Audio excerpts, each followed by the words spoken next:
Bonjour à tous et bienvenue à l'entretien de France 24. La France est un pays unique pour le destin, l'identité ou encore le combat des Noirs, quelle que soit leur origine géographique.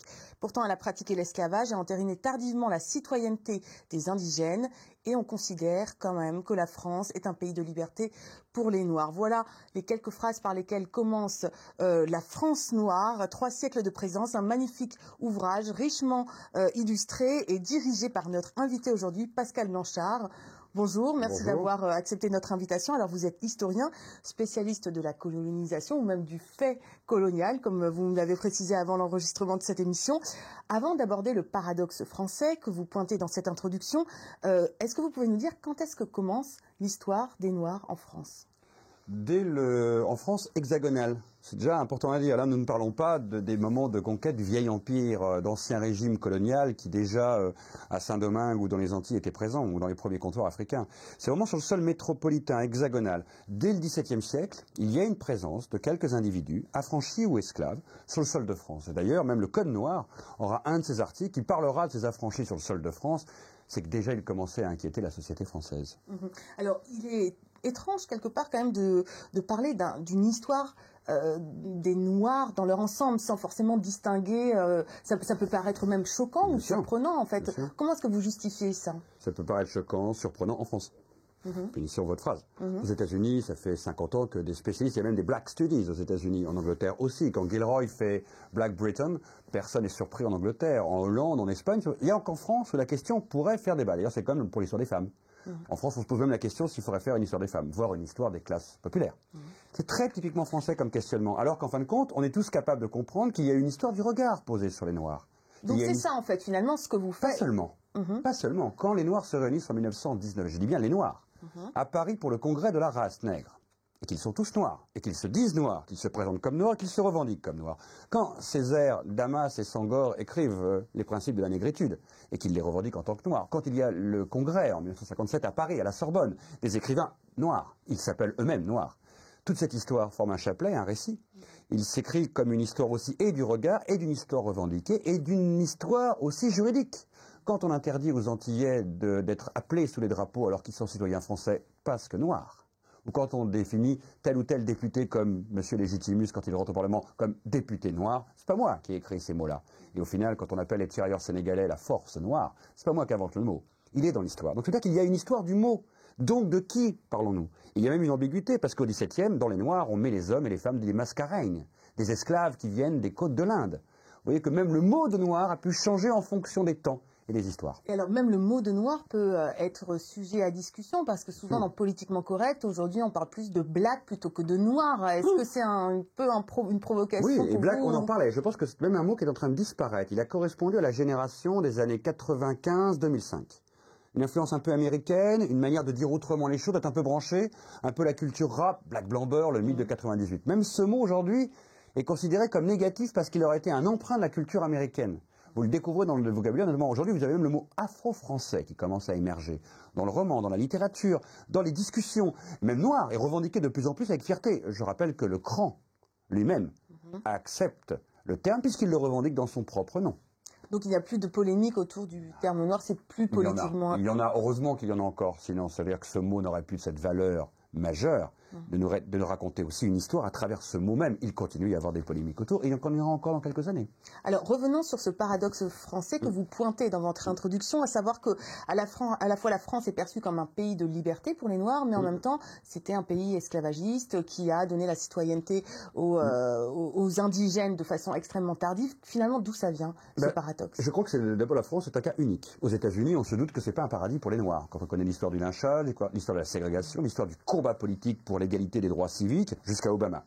C'est très clairement, aucun Noir ne rêve de vivre en Amérique en 1900, je veux dire, ce serait inconcevable, ni de rêver de vivre à Dakar à l'époque coloniale, ou à Antananarive à Madagascar, ou aux Antilles, au moment de l'esclavage. Alors qu'on rêve, quand on est un intellectuel africain, antillais, quand on est un René Maran, prix Goncourt en 21, quand on est un Backling Siki, champion du monde de boxe en 22, quand on est un Al Brown qui vient du Panama, quand on est un grand musicien, c'est une Nebéchette. On rêve d'aller en France parce qu'on se dit qu'en France, on peut écrire, on peut penser, on peut boxer, on peut être avec une femme blanche assise à une terrasse de café pour boire une bière, on peut être reconnu, on peut même être l'amant de Cocteau, qu'on s'appelle Al Brown, et être accueilli dans toute la société française. Et en même temps, On peut être Joséphine Baker sur la scène de Paris, dans une France qui pour autant est coloniale et ne pratique pas l'égalité entre des hommes de différentes couleurs. C'est un intime paradoxe que seule la France au monde peut écrire.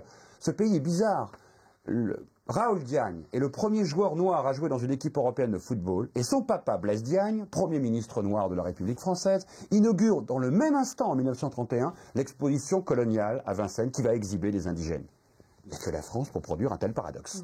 C'est cette histoire-là qu'on a voulu raconter. Et à propos de paradoxe, aussi le paradoxe sur la citoyenneté, c'est-à-dire la France, à un moment donné, prête à naturaliser les étrangers, mais pas à donner la citoyenneté française aux indigènes de la République. Tout à fait, c'est un paradoxe incroyable. En 1889, toutes les réformes en France de la nationalité, du code de nationalité, de la naturalisation font qu'on va faire du français. On a besoin d'avoir des bras français pour notre industrie. On est au moment de la révolution industrielle, en pleine croissance, donc on va faire du français avec ces étrangers et on va refuser aux indigènes, colonisés pour certains depuis plus de 2 siècles, notamment aux Antilles, d'être eux-mêmes des citoyens français de plein droit. À l'époque, comment on justifie finalement ça? La couleur. La France est perçue comme un pays blanc. Et quelque part, on tolère quelques-uns qui monteront dans les élites, mais on n'imagine pas que la masse puisse avoir cette égalité de droit. Je rappelle qu'au même moment, on ne considère pas qu'une femme peut être l'égale de l'homme. Donc on est à la fois une grande république. Des fois, je m'amuse à dire que si vous prenez la France de 1900, 80% ne sont rien, pas des citoyens, seuls 20% le sont, puisque les femmes ne sont pas citoyennes à plein entière, ne votent pas.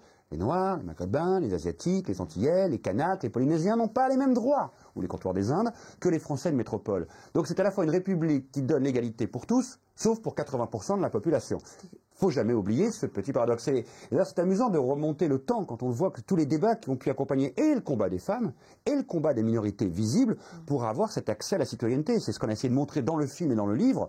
Et dans le film, c'est encore plus visible. Un film, c'est un documentaire qui est passé sur France 5 également. En 3 parties, et on a démarré justement par cette date que vous signalez, 1889. Parce que le paradoxe commence là. La République aurait très bien pu dire à ce moment-là, puisqu'on doit faire des Français, faisons de ceux qui parlent français, qui sont français depuis plusieurs siècles, qui se sont battus à nos côtés dans certains conflits, comme en 1870, et qui vont encore être appelés en 1418, des Français à part entière. C'est tellement simple. Oui, mais leur couleur. Leur couleur induisait qu'ils ne pouvaient pas être Français à part entière. Et là, tout le récit commence. Alors, autre paradoxe, ou en tout cas fait surprenant que vous notez, c'est que finalement, les Noirs sont peut-être un peu moins intégrés, ou apparaissent moins intégrés aujourd'hui qu'il y a, disons, 100 ans ou 50 ans. Plus qu'intégrer, c'est un mot que j'aime pas trop parce que ça ne veut pas dire grand-chose. On sait, chacun d'entre nous pourrait se questionner pour longtemps sur le mot intégration. Représenter. C'est-à-dire que la société française était plus fière de son métissage et le montrait dans la politique, dans la culture, dans les lettres. Voilà. Il y avait beaucoup plus de députés. M. Gerville-Réache, par exemple, député de Guadeloupe, est vice-président de l'Assemblée... Un noir, je rappelle juste pour nos auditeurs. Un noir est vice-président de l'Assemblée nationale il y a 107 ans, en 1904. Il bat Jaurès d'ailleurs, dans le groupe des gauches, et il passe devant Jaurès.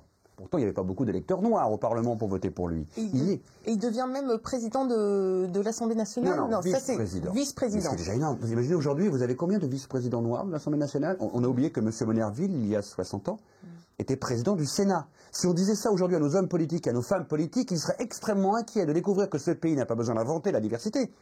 Il l'a déjà promu comme un système, voire peut-être le premier pays au monde, politiquement notamment, ou sportivement, ou militairement, à revendiquer quelque part et à montrer ce métissage de la nation. Et aujourd'hui, nous sommes dans une phase de reflux, de repli, comme si on avait peur, honte, ou qu'on ne voulait plus montrer ce qui fait maintenant, pour 20 à 25% des Français, la réalité de la richesse de cette nation. Vous avez certainement parlé à des hommes politiques, des hommes, des femmes politiques des différents partis en ce moment particulièrement. Comment ils justifient finalement la difficulté d'avoir plus de représentation des minorités visibles, comme on les appelle, au sein de leur parti? Déjà, il faudra qu'ils sachent qu'avant eux, il y a eu des minorités visibles représentées. J'ai rencontré un certain nombre d'élus qui se présentent à la présidentielle et leur entourage. Très très peu connaissaient par exemple le nom de M. Gerville-Réache qui avait été vice-président de l'Assemblée nationale. Ils connaissent tous Monnerville parce qu'ils étaient jeunes à ce moment-là, mais ils ignorent totalement la plupart des choses qu'on raconte dans cet ouvrage. En fait, beaucoup m'ont dit d'ailleurs qu'ils l'avaient découvert. Et d'ailleurs, des hommes politiques qui sont eux-mêmes, pour certains, dans le film, comme M. Harlem Désir. Donc c'est très intéressant d'analyser qu'en fait, il y a une ignorance de cette histoire, parce que comme tous les Français, ils n'ont pas appris à découvrir, à connaître ce récit depuis plus de 3 siècles en France. Ils ne le connaissent pas. Alors, une ignorance, un trou noir qui est volontaire ou qui est finalement... Enfin, c'est quoi? C'est une ignorance due à quoi, en fait, cette histoire noire en France? Je pense qu'il y a 3 raisons. D'abord, on a considéré que c'était une histoire qui ne devait être racontée, portée que par ceux qui en étaient les héritiers, les Noirs. Eux-mêmes. C'est une histoire de Noirs, pour Noirs, destinée aux Noirs. Deuxièmement, on n'a pas beaucoup promu, raconté dans nos musées. Nous n'avons pas le musée d'histoire coloniale, ni le musée des Outre-mer, ni le musée d'esclavage dans ce pays. On l'a peu raconté à l'école, dans nos manuels scolaires. Si je vous parle de Eugésippe Légitimus, vous n'avez pas appris qui était monsieur Eugésippe Légitimus. Si je vous parle Buckingham City, ça vous dit pas grand-chose. Albron, c'est très lointain. Alors là, de parler des premiers comme Bellet, député de la Convention au moment de la Révolution française, vous allez me dire, mon petit monsieur, vous êtes gentil, ça remonte à plus de 2 siècles, tout ça. C'est pas raconté dans les manuels. Pas beaucoup de documentaires en prime time, par exemple, qu'on aurait pu faire là. C'est très jeune d'avoir vu tout ça en ouverture sur France Télévisions il y a très peu de temps. Donc on est à peine au début de ça. Et puis troisième question. En France, on a une vraie difficulté avec l'histoire de ce qu'on appelle les minorités. Elle ne se raconte pas puisque la France est une et indivisible. Donc elle doit raconter un récit unique. Donc au nom de ça, on ne raconte jamais le récit des autres. Et comme dans le récit unique, les autres ne sont jamais présents, nous sommes dans un paradoxe absolu. Nous croyons parler de tous alors que nous parlons toujours des mêmes hommes de plus de 50 ans blancs. Et que les femmes, les minorités, et un certain nombre de populations populaires, par exemple, ou issues des Outre-mer, les dom-toms, comme on les appelle aujourd'hui, sont généralement absents du grand récit national. Mais on croit être parfait, puisque tout le monde est pratiquement égal dans cette société. Je vous remercie beaucoup, Pascal Blanchard. On pourrait encore en parler des heures. En tout cas, je renvoie nos téléspectateurs à votre ouvrage ou à votre documentaire que vous avez réalisé avec Juan Queiroz. Merci beaucoup, en tout cas. Vous pouvez retrouver cet entretien sur notre site internet france24.com en français, en anglais et en arabe.